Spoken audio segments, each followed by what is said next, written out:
Overlander is presented by General Tire. Anywhere is possible, and in part by Magpul, apparel and hard goods. Equipped. Worn. Go prepared. CBI Off-Road Fabrication. MaxTrax. Take the easy way out. Icon Vehicle Dynamics. And the power of REDARC. Well, today is another big day for Expedition Overland, and it's a blessing because it's starting to become a yearly thing, or at least has been for the last few years. We're on our way to buy a new vehicle. A 2018 Platinum V8 Tundra. Got a blank check in my hand, so let's go make this happen.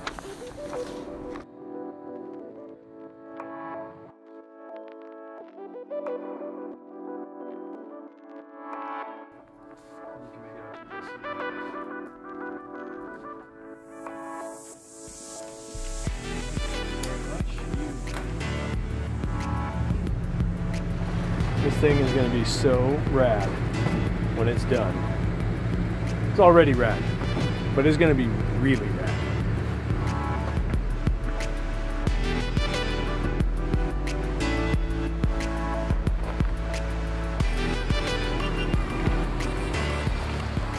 With the purchase made, I take to the road to get my first taste of the new truck.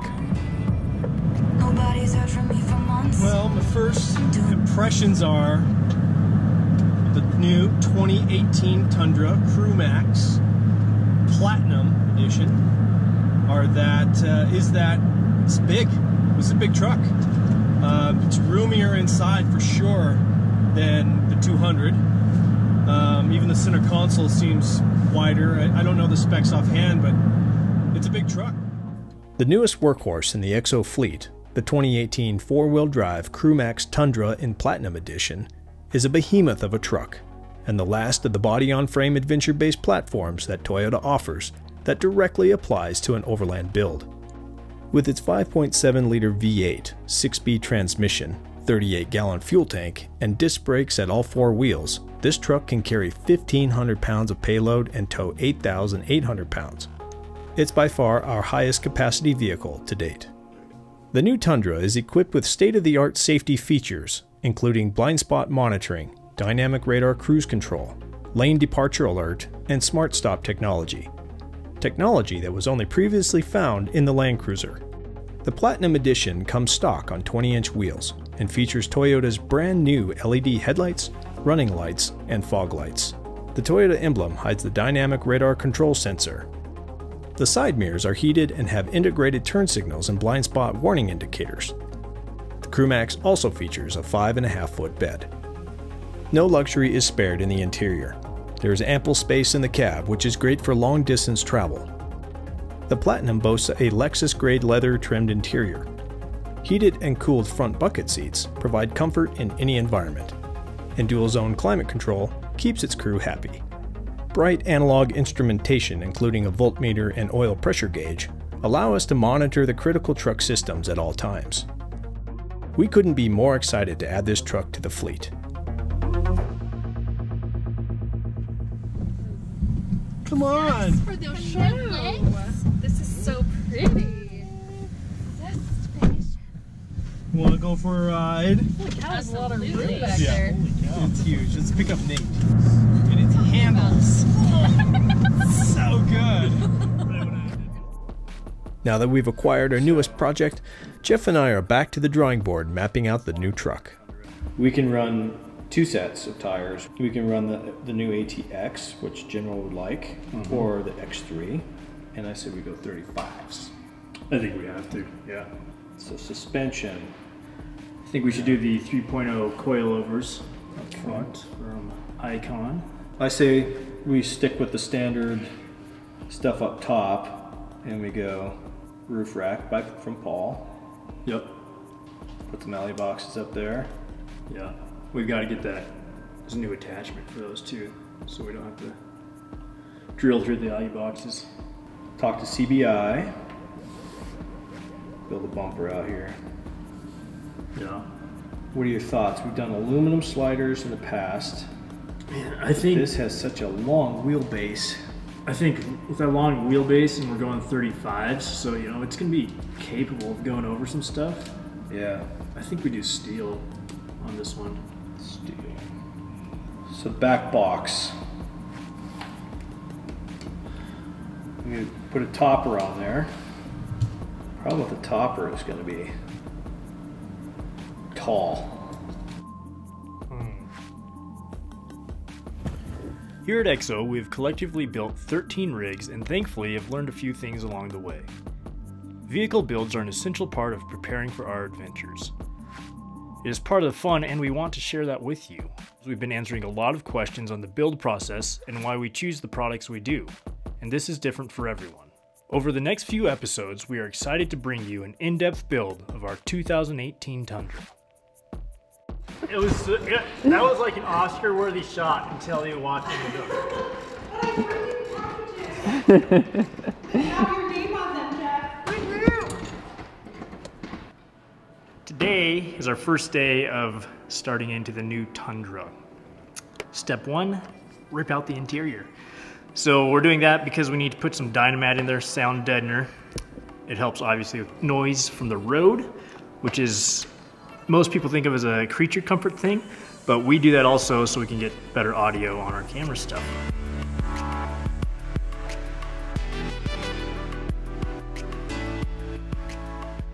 We just finished up the Dynamat on the Tundra.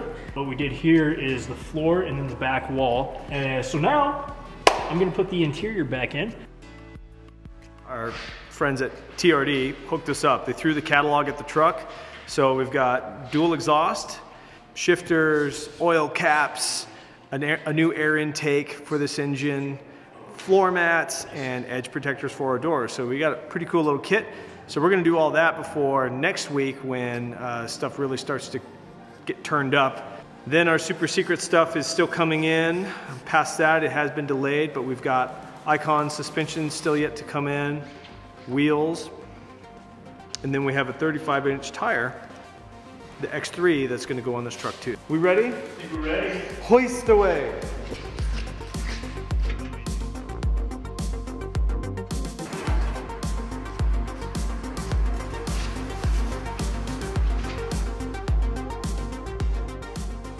The new exhaust installs smoothly, and we're already starting to see improvements in the truck. 10 is 400% better. We're here with Paul May from Equipped One. He was nice enough to come up from Salt Lake and drop off some goods for us for this build on the Tundra. Yeah, lots of toys, obviously. Yeah. It's a good toy run. We brought up a K9 roof rack from Eezi-Awn to put on the cab of the vehicle. We've got a couple of the Alu-Box rooftop roof rack mounts for the Alu-Boxes, and a couple of those. You guys are quite familiar with those cases. I'm dropping the headliner a little bit here because we need to drill through the roof to get this thing mounted. We want to make sure we don't make any airbags explode. So there's a little bit of process to this, but once you get your measurements figured out, make sure you're drilling in the right spots, go together really quick for us. Eric Frankie's working on assembling the rack, so this should go pretty smoothly. This is where I quit. Bye. No, we're looking at where the best locations are to drill through and put in riv nuts to hold the mounting rail for the roof rack on the cab of this nifty little truck. And so we're just trying to decide where is the best spot to have those. And we want to not hit these things. These are called airbags. Not good to drill through. Paul and I were just discussing a second ago too that if you want to do this, definitely have a professional shop install it. This is advanced installs, like right at the edge of what we're comfortable doing too. So nothing like drilling into a $50,000 truck.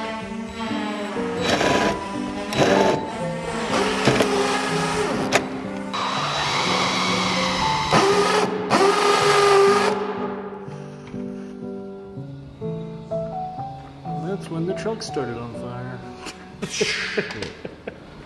So we have one side of the mounting rail down. It takes a lot of effort. First of all, we had to drill big enough to get some riv nuts, some threaded rivets in essence, into the welded pinch weld.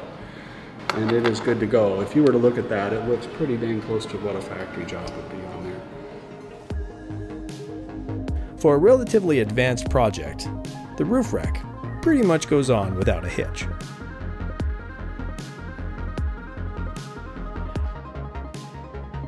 What do you think? Good.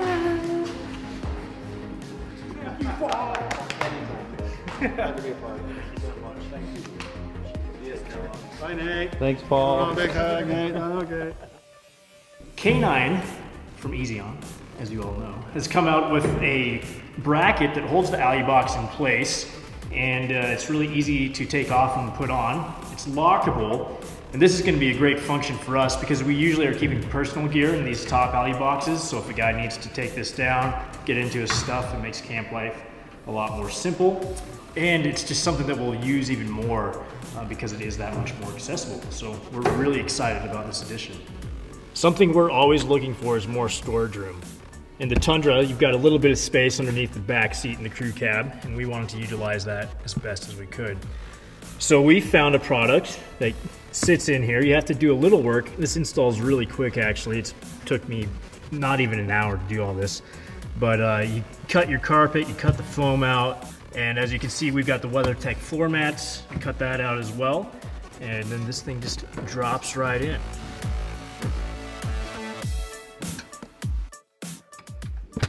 One thing we're really focusing on with this Tundra build is keeping the cabin clean and streamlined. So right now I'm working on mounting our ham radio system. So what we did is we took apart an old rear view mirror we had, we used this arm, and then we had a buddy of ours here make a little bracket for us. Pretty simple. We put a little nylon spacer in there, and then this just sits right up here like that. We'll plug that in, power it up, and then we have a ball right here where we're going to be able to hang our S-Pod from. So we'll have 2 units here, and the rest will be clean. Next up, Steve and Nate from CBI show up to deliver and help with the installation of our new bumper, skid plates, and sliders.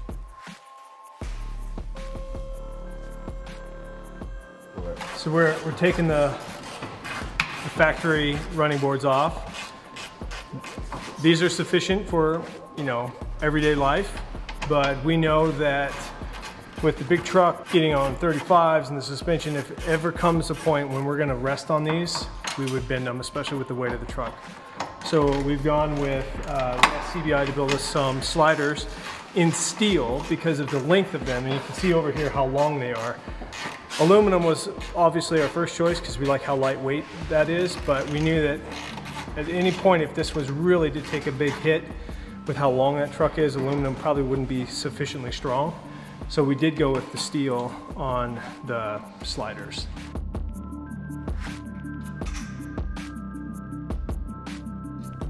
By installing the skid plates, the Tundra's durability and armor becomes greatly enhanced. So we're about to put our bumper on. We're getting our fog lights put in right now, and we need to do a few other little things to it. Even though we ordered the wrong light bar, which delayed the installation, we found it prudent to test the CBI bumper with the Warren Xeon 12S. The rigid light bar will be installed once it arrives, along with the proper mounting and spooling of the winch.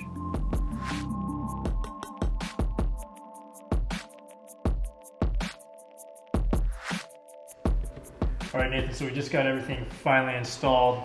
Skid plates, check.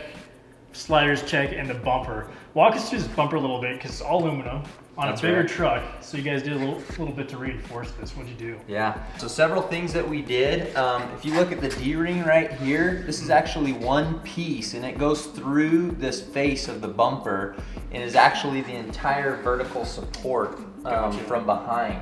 So that's the base structure of the whole bumper. Built around that, it's all 3/8 aluminum plate. So you can see this piece right here is all 3/8. Okay. And then that curves up and bends into the winch mount. Those slots will make a big difference, you know, on each piece. So it's definitely got drainage. in our lower control arm skids as well. That way you're not carrying back to South America with you. Sure, right, perfect. That's really what we focused on. We want that to be super solid and strong, and that's the skeleton of it. Yeah. And the rest is just the aesthetics of it. Right, right. Which you guys put some detail into that too. We really like, you know, like this webbing on these little inserts around the lights and stuff like that. It just looks really clean, really professional. Well, thank you very much. We're excited about this, the whole setup. And we're looking forward to testing it out this year. It's awesome, man. Yeah. We can't wait to see it. Cool.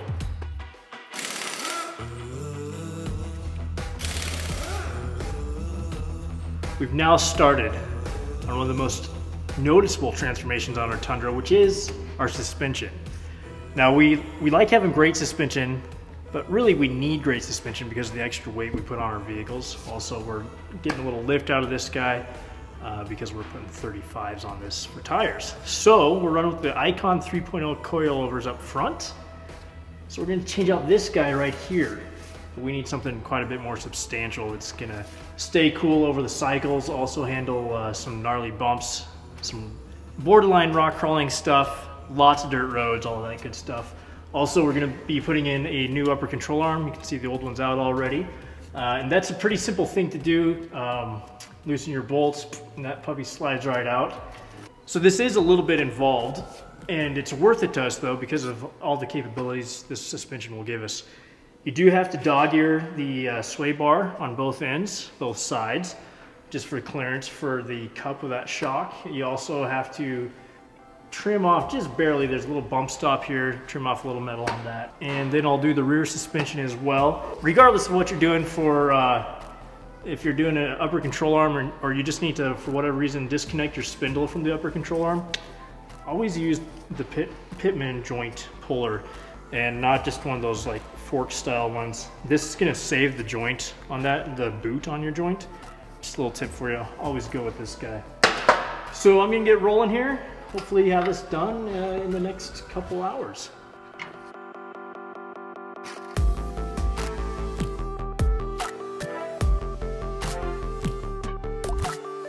I've just finished putting everything in place for the front suspension. Last thing I gotta do, which is arguably the most important, torque everything to spec. Then I'm gonna take a paint pen and mark all of those fasteners. And in the next 100 miles or so, come back and check it and make sure that nothing's moved. If it has, we'll retorque it and remark it.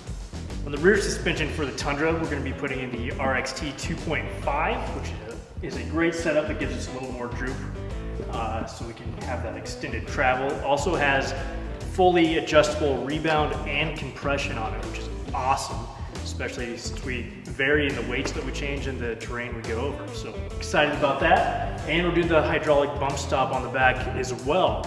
A few little things you have to do. We're gonna have to grind off some tabs on our lower shock bracket here, or shock mount. I always like to disconnect my brake lines, so I'll do that real quick, just those brackets, so I'm not putting any stress on those brake lines, and then we'll get to it. When I'm mounting the bump stop, I want to put anti-seize on it. The reason being is this can get corroded if you don't do that. It's going into a steel bracket. This is aluminum, and that can bind up if you don't put anti-seize on it now. It'll be hard to get out later. So we're gonna just slather this on there. All right, so we've got the spring pack disconnected from the axle here. Took the U-bolts off. Had to do that to put in our new plate for our bump stop, and have to do that so we can put in our new shock. It's a longer travel than our factory one, so I have more distance here I need to cover. So I'll just drop this axle down until it's low enough to get that shock in.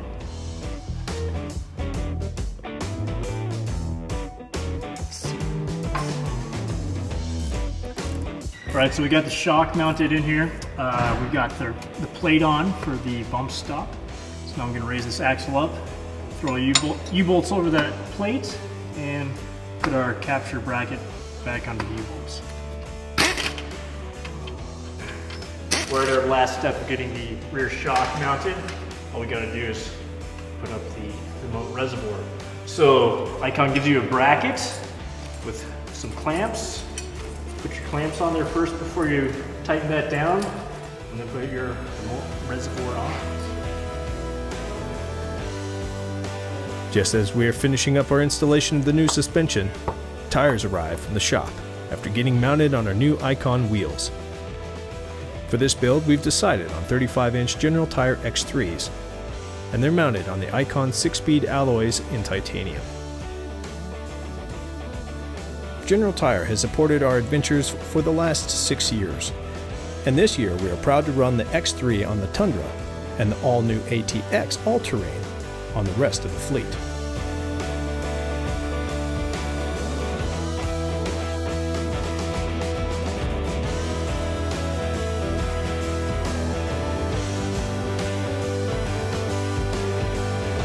The Tundra is well along in its transformation into an overland vehicle, but some of the best parts are yet to come.